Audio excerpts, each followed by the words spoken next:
Putin alega que a invasão à Ucrânia ainda não começou a sério e que o Ocidente tenta impor de maneira forçada, inclusive militarizada, um liberalismo totalitário para os países orientais. Só que os países não ficarão mais de joelhos ao Ocidente. Falou firme, hein? Hoje, o Boris Johnson anunciou a sua renúncia e a gente vai entender por que aconteceu essa renúncia e quais são as principais consequências, inclusive para a guerra da Ucrânia. E a União Europeia faz uma nota de repúdio com possíveis sanções relacionadas ao OCDE e o acordo do Mercosul-União Europeia pela política indigenista e ambiental brasileira. Por que será, hein? Se vocês querem entender um pouco mais sobre esses assuntos, e muito mais também sobre geografia, geopolítica, atualidades, política, polêmicas, enfim, tudo para você se manter sempre bem atualizado, já se inscreve no canal, deixa seu like, compartilha esse vídeo, que eu, professor Ricardo, conto muito com a sua ajuda, beleza? Link para o curso completo de Geografia, Geopolítica e Atualidades para você pré-vestibulando, concurseiro ou interessado na descrição. E claro, pessoal, se você quiser contribuir para o canal sendo membro, sensacional, isso me ajuda a continuar produzindo conteúdos diários aqui para vocês, tá? Vou ser muito grato. Se não, só seu like, engajamento, compartilhamento também já tá mais que ótimo. Tamo junto? Então bora lá pro vídeo, ó. Bom, hoje o Putin ele falou abertamente, com algumas frases inclusive bem fortes, né? Fazia tempo que o Putin não se pronunciava de maneira tão eloquente, digamos assim, falando que um pouco sobre o conflito, sobre a guerra na Ucrânia. Ele disse, na verdade, que os países ocidentais, eles que na verdade travam uma guerra contra a Rússia, e uma guerra que dura décadas. Para falar a verdade, muito possivelmente está falando desde o início da Guerra Fria, né? Ele falou que o Ocidente, ele tenta impor o que ele chamou de um liberalismo autoritário frente aos países do Oriente, só que os países do Oriente, ou os países da América, enfim, os países asiáticos, não se colocam mais de joelhos frente aos Estados Unidos, frente à União Europeia. E, galera, convenhamos, isso até é parcialmente verdade na análise ali, porque a gente viu a própria cúpula das Américas, convocada pelos Estados Unidos, deixou bem claro que México não aceita mais os Estados Unidos não chamar países, por exemplo, que também são considerados de esquerda, assim como o do López Obrador. A Bolívia se recusou aí, enfim, a Argentina fez um discurso fortíssimo na Cúpula das Américas, criticando a política do Biden, inclusive, na Casa dos Estados Unidos, em Los Angeles, essa discussão aconteceu. Então Putin tem certa razão nessa questão. Inclusive falou que o Ocidente promete lutar bravamente na Ucrânia até o último ucraniano resistir ali, e claro que isso vai trazer reações péssimas para a Ucrânia, que é a Ucrânia que vai sofrer com isso. Basicamente disse, né? Bom, então o Ocidente disse que vai lutar até o último ucraniano, né? Pois é, então vai lutar até o último ucraniano. Ou seja, os ucranianos vão sofrer todas as consequências desse apoio do Ocidente. Lembrando que ele deixou bem claro também que o Ocidente não apoia a Ucrânia por uma questão de interesse, defesa da democracia ou coisa que valha, e sim para ter mais um país que seria uma resistência ao crescimento, à expansão da Rússia. Falou que a Rússia, ao longo da história, tentou fazer políticas de comum, de defesa comum tal, mas que o Ocidente sempre se mostrou como uma região muito soberana, que não podia fazer acordos com a China e com a Rússia. Lembrando que é a visão russa sobre o fato, né? E deixou um recado, inclusive, provocador ao Ocidente. O Ocidente está querendo dominar e conter o avanço russo, né? Pode vir, a gente está preparado para eles. Convocou, chamou pra chincha o Ocidente. Galera, discurso forte e bem eloquente por parte do Putin, hein? Tá? Lembrando que hoje a Ucrânia ela já começou o dia provocando também os russos. A Ilha das Cobras, fizemos até um vídeo recente falando sobre isso. Ela foi retomada pelos ucranianos. A Ucrânia diz que por conta dos ataques que eles fizeram, já a Rússia alega que, na verdade, a Rússia abandonou o território e eles fizeram uma cerimônia hasteando a bandeira ucraniana. A Rússia, quando ficou sabendo, bombardeou o território, inclusive parte do território que tinha sido convocado ali pelos ucranianos. Então a situação está muito intensa, principalmente hoje em Sloviansk e muito possivelmente partindo logo menos para Kramatorsk, a região de Donbás, inclusive com o governador da região de Donetsk, falando que é para a população sair dali, porque segundo o governador de Donetsk, a Rússia não está mais atacando militares, está atacando civis para gerar um verdadeiro terror contra a população. Hoje ficou confirmado que na sexta-feira, Sergei Lavrov, que é o ministro das Relações Exteriores da Rússia, vai participar pela primeira vez com um grupo dos países ocidentais mais importantes, que são os países do G20. Não estão só eles, né? Tem que lembrar que está Brasil, Indonésia, China, Índia, enfim. Mas vai estar lá ali também membros da União Europeia, Estados Unidos e pela primeira vez a Rússia vai se comunicar na sexta-feira. Vai ser uma reunião às portas fechadas, a gente não sabe exatamente o que vai ser discutido, mas possivelmente saberemos das consequências dessa conversa. E aí, Sergei Lavrov vai conseguir impressionar os países ocidentais? Vamos ver. Boris Johnson renunciou, tinha anunciado ontem para vocês, estava muito difícil ele continuar se mantendo ali como cargo de primeiro-ministro, embora não pesem sobre ele graves escândalos de corrupção. Tem um pequeno probleminha relacionado a uma reforma que aconteceu no seu apartamento. Aparentemente a reforma ela custou mais do que seria necessário para reformar o apartamento dele, e isso veio a partir de doações do Partido Conservador. Não se sabe em que moldes, em que pés aconteceram essas doações. Mas ele foi inocentado. Então dessa parte de corrupção vai, digamos assim, do menor males dos possíveis. As piores crises estão ligadas principalmente às pautas morais. O Boris Johnson, ele lutou desde o primeiro momento, né, da pandemia, tal, fechou estabelecimentos, propôs um lockdown bastante ferrenho, bastante forte no Reino Unido, só que ele participou de festinhas no seu gabinete. Esse escândalo está sendo chamado de o Partygate, né, no Reino Unido.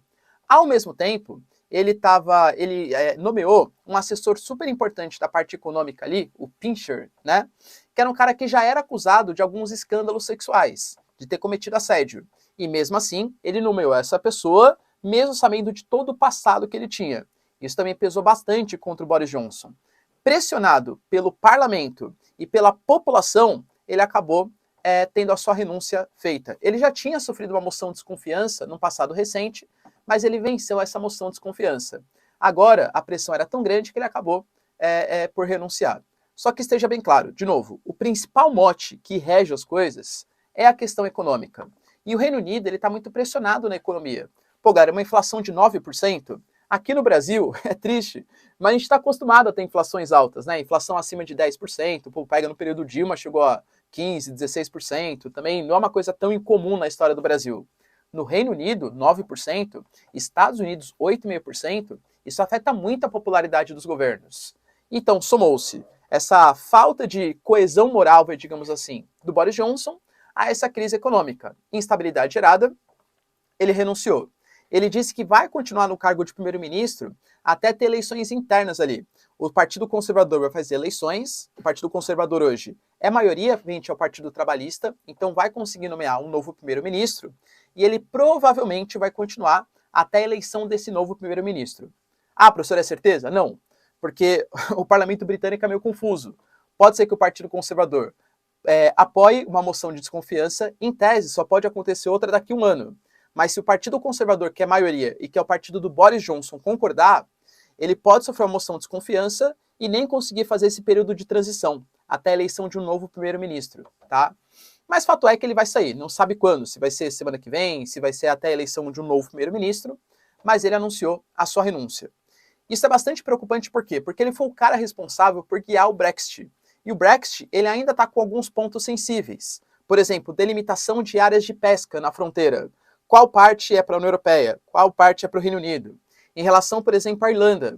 A Irlanda, hoje, a Irlanda do Norte, Ulster, está na União Europeia, e a República, aliás, não está na União Europeia, e a República da Irlanda, que é a Irlanda do Sul, né, entre aspas, está na União Europeia. E existe uma complicação a respeito da livre circulação de mercadorias, pessoas. Pô, o cara que guiou o Brexit deveria ser o cara responsável por resolver essa problemática. A Irlanda do Norte e a Escócia tiveram eleições internas que colocaram representantes que são favoráveis ao separatismo. Ou seja, o Reino Unido ele pode estar lidando nesse momento com movimentações internas muito fortes de separação da Escócia e da Irlanda do Norte. E a saída do Boris Johnson pode dar um caos político que facilite essa saída. Outra coisa problemática, o Reino Unido, ele era, excetuando os Estados Unidos, claro, o principal apoiador da Ucrânia na guerra da Ucrânia.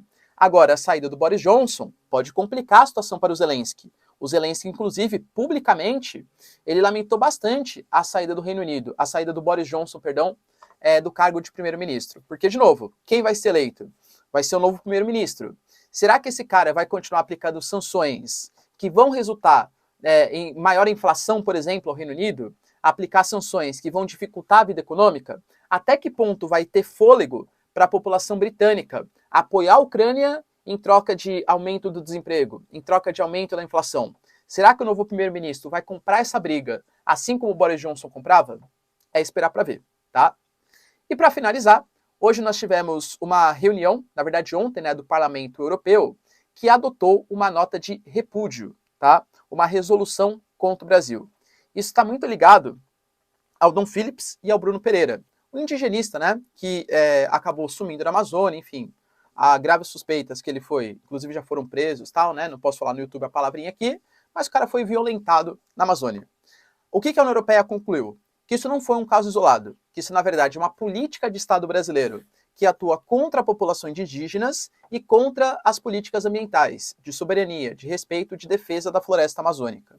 Com isso, a União Europeia pode adotar sanções contra o Brasil e deixou bem explícito: a entrada brasileira na OCDE está comprometida se não tiver uma reformulação das políticas indigenistas e de defesa de minorias no Brasil, e a entrada do Brasil, né, o fechamento do acordo Mercosul-União Europeia, também está comprometido se o Brasil não melhorar tanto sua política ambiental como a defesa de minorias.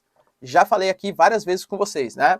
Vocês acham realmente que a União Europeia está muito preocupado com os índios do Brasil?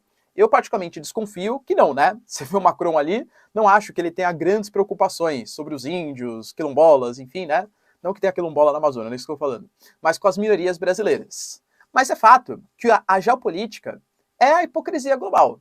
Então, os países europeus, eles fazem de tudo para procurar questões ambientais, sociais, etc., para descredibilizar o Brasil ou para conseguir vantagens comerciais. Pô, Brasil, se você fechar o acordo comigo, Mercosul-União Europeia, eu quero colocar meus produtos de graça, mas quero sobretaxar seus produtos agrícolas. Até porque, convenhamos, a agricultura brasileira ela é muito mais competitiva que a agricultura da União Europeia, né?